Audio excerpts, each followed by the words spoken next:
Hey, Mad Money fans, check the bottom of your screen for an exclusive offer. Next. My mission is simple, to make you money. I'm here to level the playing field for all investors. There's always a bull market somewhere, and I promise to help you find it. Mad Money starts now. Hey, I'm Cramer. Welcome to Mad Money. Welcome to Cramerica. Good one, my friends. I'm just trying to help you make some money. My job is not just to entertain, but to educate and teach. So call me at 1-800-743-CNBC or tweet me at Jim Cramer. These days are filled with gloom, which is par for the course in the miserable month of September. You see gloom everywhere, to the point where it's undeniable. Like today, with Dow tumbled 107 points, S&P shed 0.22%, NASDAQ declined 0.23%. Stocks were down much more in the middle of the day, which has also been the way things have been going. I wish it weren't the case, just like I wish it doesn't rain every day. I wish I had an umbrella for you. I don't. But as a serious gardener, I'd say that without rain, we'd have no vegetables, no delicious tomatoes and peppers, and no jar of Jim's None Better tomato sauce, let alone the 100 I have in the freezer. What do I mean by gloom? It's a way of looking at things that colors them, everything, in the wrong light. It's kind of like the way that Adobe Firefly gives you the wrong background to your Instagram ad if you screw it up. Artificial intelligence being replaced by artificial stupidity. It's the lighting. It's the shading. It's the color. It's the dark. Let me give you some examples of what I mean by gloom. Today, we learned that CEO Bob Iger from Disney is going to take a chunk of the company's capital, some $60 billion over 10 years, and he's going to put it in the parks. Now, in a vacuum, I'd say that's a brilliant idea. What's the most lucrative part of Disney? The parks. Where's the most surefire monetization of the company's vast library of intellectual property? The parks. Where are there so many lines that they need to build more events and rides? The parks. What's the one thing Netflix doesn't have? The parks. So what should happen to the stock? Hey, maybe think it goes higher, maybe much higher. No way, not in this market, not with the gloom, the shroud. Disney stock is actually down 3%. And make no mistake, I think the market's got this one wrong. Iger's huge investment in the parks is great news. It shows he's confident that Disney's balance sheet is in much better shape than people realize, to the point where it can't afford to buy the 1/3 of Hulu it doesn't already own from Comcast, parent of this network, especially if they can get some strategic partners for football. They just need to stream you the players you might have on your fantasy team. 55 million people play fantasy. I say they hook up with Apple and Disney and Vision Pro. In other words, so ESPN hooks up with Vision Pro, and then you get to watch on one screen all of your skill players, and the other screen all the games you care about. But you see, that's way too creative, and this is a gloomy market. So Disney stock gets clubbed like a baby seal. People must think Iger's taking the company's capital and throwing it into a Disney dumpster, then setting the dumpster on fire. Just a relentless decline for this stock. Really one of the worst I've seen of major stocks. Worse, once the analysts see the stock down really big like it was today, some of them just can't take the pain anymore.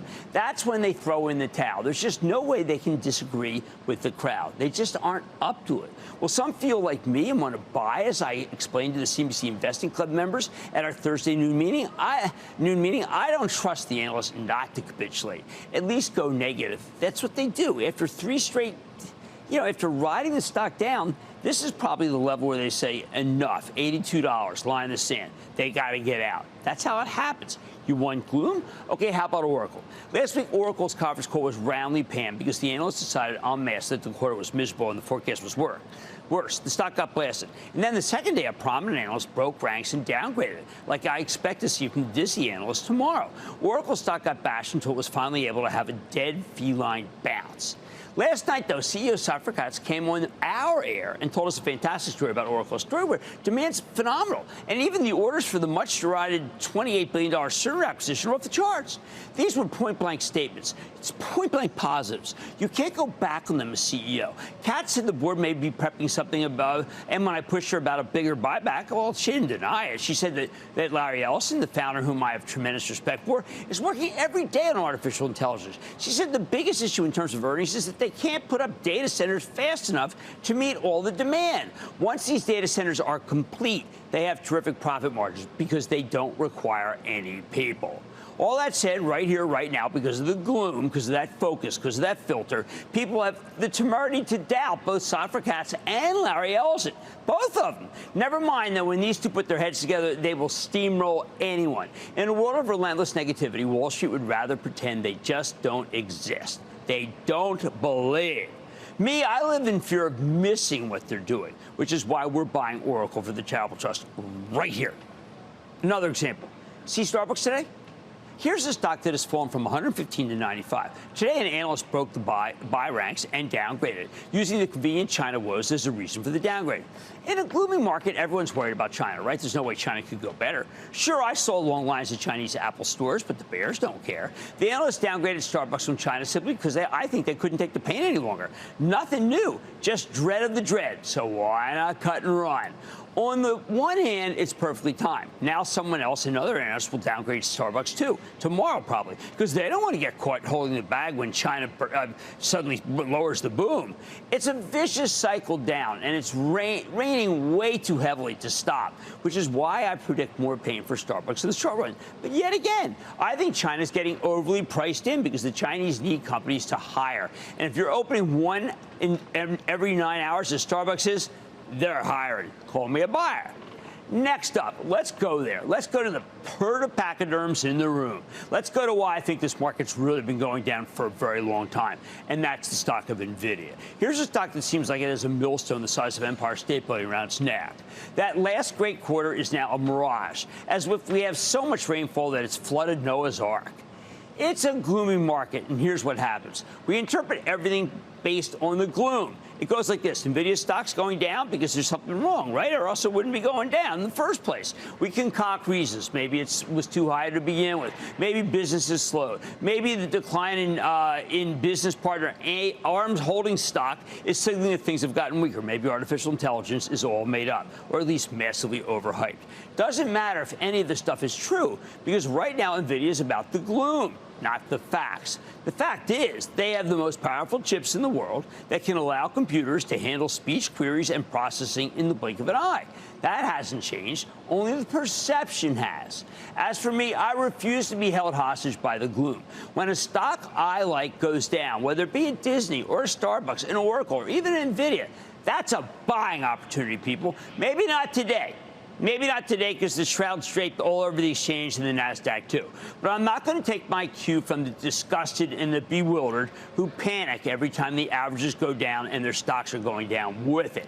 If you let them, the others, the sellers, the gloomsters, do your thinking, you'll be selling into weakness instead of buying into it. You'll be buying into strength when you should be letting things go. Bottom line, if you let the gloom control here, I think you'll be making the class mistake so many others make. Rather than freaking out, you need to realize that it's September. It's just the September rain, and nothing more that's controlling your emotions. Once we get through this seasonally tough period, things will feel very differently, and the gloom will finally lift. Let's go to Stephen in Florida. Stephen. Jim. Stephen. Long-time follower, first-time caller. Excellent. A former Philly guy, still a Birds fan. All right, there you go. My question to you, I know you got time constraints. My question to you, Coca-Cola, earnings are due out 10/25. Do you expect a beat on earnings? And yes, I do. At the current stock price, would you add more shares to one's portfolio? No, I don't think there's any reason to. I don't think there's any reason. I'll tell you why there's no reason to. Because as far as I'm concerned, until you know the Fed is done, or you know maybe we go into recession, you can't really make up your mind. I mean, look at PepsiCo, which I like more than Coca-Cola. I mean, they have a 2.84% yield. They're growing a little faster than Coca-Cola. It's at 178, and I just think it's in what I call no man's land. Therefore, I can't make a stand. Sharon in New York. Sharon. Hi, Jim. Booyah to you. Booyah, right back. Yes, this is the question. My son just graduated from boot camp and Fort Lauderdale Fire Department. Okay. And he's now on shift, and he is absolutely on a bread and water diet because he puts every dollar into DraftKings. He has that much faith in that stock. Now, I want to know, what is your long-term outlook? Well, I think he should be putting every dollar into an index fund until he's got $10,000 in the index fund. I happen to like the stock of DraftKings very much. I think they're doing well, but in this case, diversification must trump an individual stock, even as good as one that is up a great deal that I think is incredibly well run. All right, if you let the gloom determine your thinking, you're going to be selling into weakness instead of buying. You're going to be downgrading stocks, analysts, instead of upgrading them or holding them. You'll be buying into strength when things get better, and that's not what I want on Mad Money tonight. Instacart was an instant success on Wall Street after its IPO today. So why do I think this deal is an important litmus test for the market? I'm going to give you my take on the debut. Could surprise you. Then what should we do with this rally in the price of oil? I'm going off the charts to see what the future could hold. And a buyback to some could signal a buy signal. But why do I think you should still proceed with caution? I'm covering some stocks with monster buybacks and sharing if they're beneficial or hurtful to the overall business and whether they're just plain old mistakes. So stay with Cramer.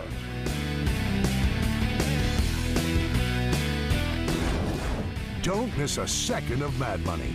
Follow @JimCramer on Twitter. Have a question? Tweet Cramer. #MadTweets. Send Jim an email to madmoney@cnbc.com or give us a call at 1-800-743-CNBC. Miss something? Head to madmoney.cnbc.com.